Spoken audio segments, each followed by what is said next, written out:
দৰ্শক স্বাগতম জনাই মই জিন্তুমণি আৰু বৰ্তমান আহি উপস্থিত আছো এয়া সন্ন্যাসী শিৱধামত আৰু ইয়াত বিভিন্ন লোকৰ সমাগম দেখা গৈছে। আমি আচলতে বৰ্তমান যেহেতু পবিত্ৰ শাওণ মাহ চলি আছে আৰু পবিত্ৰ শাওণ মাহত ইয়াত বিভিন্ন দৰ্শনাৰ্থী এই মন্দিৰলৈ আহে, ঠিক তেনেদৰে আমিও ওলাই আহিছোঁ। তো ইয়াত আমি বিভিন্ন ঘটনা আমি দিবলৈ চেষ্টা কৰিম সমূহ দৰ্শকক, গতিকে চাই থাকক। তো এই মন্দিৰৰ পূজাৰী উপস্থিত আছে আমাৰ সৈতে, তেখেতৰ পৰা জানিব বিচাৰিম এই মন্দিৰৰ প্ৰতিষ্ঠা বা এই মন্দিৰৰ বিষয়ে অকণমান কথা। এই থানখনটো এই পবিত্ৰ থানখনটো শ শ বছৰ আগৰে থান, কিন্তু ইয়াত একজন আগতেই পূৰ্বতেই সন্ন্যাসী এজন আছিল আৰু সন্ন্যাসীজন এদিনাখন মানে অন্তৰ্ধান হ'ল আৰু অন্তৰ্ধান হোৱাত তেওঁ ক'ত গেল, কি হ'ল কি নহ'ল সেইটো কোনো নাজানে, আজিলৈকে জনা হোৱা নাই। তাৰপিছত এনেকৈ বহুত আমাৰ স্থানীয় মানুহখিনিয়ে জ্বলন্ত ইয়াত এটা মানে যে জাগ্ৰতভাৱে ভগৱান সন্ন্যাসী আছে, তেওঁৰ আত্মা এটা যে আছে, এইটো কিন্তু মানুহে তাৰমানে দেখি আছিল, জানি আছিল। কাৰণ কিবা এটা যদি এইফালৰ মোৱা হৈ শৌচ পেচাব কৰে, লগে লগে কিবা এটা মানে অঘটন ঘটছিল। আৰু ইয়াৰ এটা পাত যদি ছিঙি দিয়ে, লগে লগে তাৰ মানে কিবা এটা লগে লগে একশ্যন, এনেকুৱা বহুত প্ৰমাণ আছে ইয়াত। তেনেকুৱা প্ৰমাণ আছিল যদিও কিন্তু ৰাইজে সেনেকৈ দূৰৰ মানুহখিনি জনা নাছিল। কিন্তু 2006 চনত এখন JCBৰ দ্বাৰা ইয়াত কাম চলাত JCBখন সৰু ডাল এটা ভাঙবা খোজাৰ লগে লগে JCBখনে বেয়া হৈ গৈছিল। আৰু তেতিয়া বহু প্ৰত্যক্ষদৰ্শী মানুহ বহুত আছিল আৰু তেওঁলোকে দেখি আচৰিত হৈছিল। আৰু JCBৰ যিজন স্বত্বাধিকাৰী তেওঁ আমাক সুধিছিল, বোলে ইয়াত কিবা পূজা পাৰ্বণ কিবা ইয়াত হয় নেকি? বোলো হয় বুলি কওঁতে ইয়াত পূজা পাৰ্বণ হিচাপে নহয় যদিও এইখন থানৰ কিন্তু মাহাত্ম্য আছে। ইয়াত তাৰমানে কিবা যদি অন্যায় অমংগল কৰে, তেওঁৰো যথেষ্টভাৱে অন্যায় অমংগল হয়, এনেকুৱা কিন্তু দৃষ্টান্ত যথেষ্ট আছে।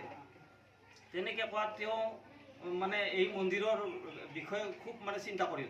আচ্ছা, মই মন্দিৰত আমাৰ অজানিতভাৱে কিবা এটা ভুল হৈছে, এই ভুলৰ ক্ষমাৰ বাবে আপোনালোকে আমাক এটা প্ৰাৰ্থনা জনাই দিয়ক, যাতে আমি এই ভুলৰ পৰিত্ৰাণ পাওঁ বা গাড়ীখন যদি আমি পুনৰ তাৰমানে ভাল হোৱাৰ।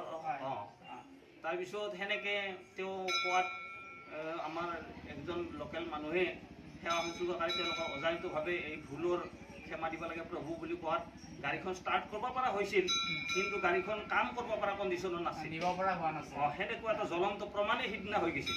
আৰু সেই প্ৰমাণক লৈয়ে ৰাইজে তাৰমানে বিৰাট এটা মানে উপলব্ধি কৰিছিল আৰু ইয়াত সঁচা কৰি ভগৱান যে আছে তেনেকুৱা এটা পৰিলক্ষিত হৈছিল। আৰু তেতিয়াৰ পৰাই তাৰমানে কমিটি এখন গঠন কৰি এই অনুষ্ঠানখন তাৰমানে চলাই নিয়া হৈছে। আৰু তেতিয়াৰ পৰাই তাৰমানে বহুত মানুহে বহুত এটা মানৱ কৰে, বোলে প্ৰভু যদি মই এই ৰোগৰ পৰা মুক্ত পাওঁ তেনেহ'লে মই আমুক দিম, এনেকুৱা তাৰমানে বহুতখিনি তাৰমানে মানুহে প্ৰমাণ পাইছে।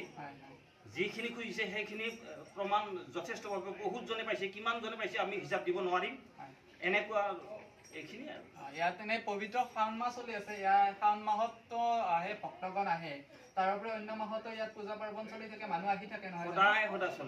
সদায় চলে যদিও শাওণ মাহৰ এই সোমবাৰ কেইটাত কিন্তু যথেষ্ট ভিৰ বেছি হয়। ভিৰ মানে বহুত হাজাৰ আৰু 2-4 হাজাৰ নহয়, বহুত হাজাৰ মানুহ গোট খায়। আৰু বৰ্তমান অলপ লকডাউন বুলি অলপমান হেৰি হৈছে, আমি চাইনবোৰ্ড মাৰি দিছোঁ সম্পূৰ্ণভাৱে মন্দিৰ বন্ধ ৰখা হৈছে বুলি, তথাপিতো হাজাৰ হাজাৰ মানুহৰ ইয়াতে সমাগম। আৰু যদি খোলা থকাৰ কথাখিনি আমি যদি প্ৰকাশ কৰিলোঁ বা আমি বেনাৰখন যদি মাৰি নিদিলোঁহেঁতেন, তেনেহ'লে ইয়াত সোমবাৰৰ যিকেইটা শাওণৰ সোমবাৰ সেইকেইটাত কিন্তু আঁঠু লৈ সেৱা লোৱাৰ সুবিধা নাথাকে, থিয় সেৱা ল'ব লাগিব, এনেকুৱা পৰিস্থিতি। তো ধন্যবাদ জনালোঁ তেওঁক।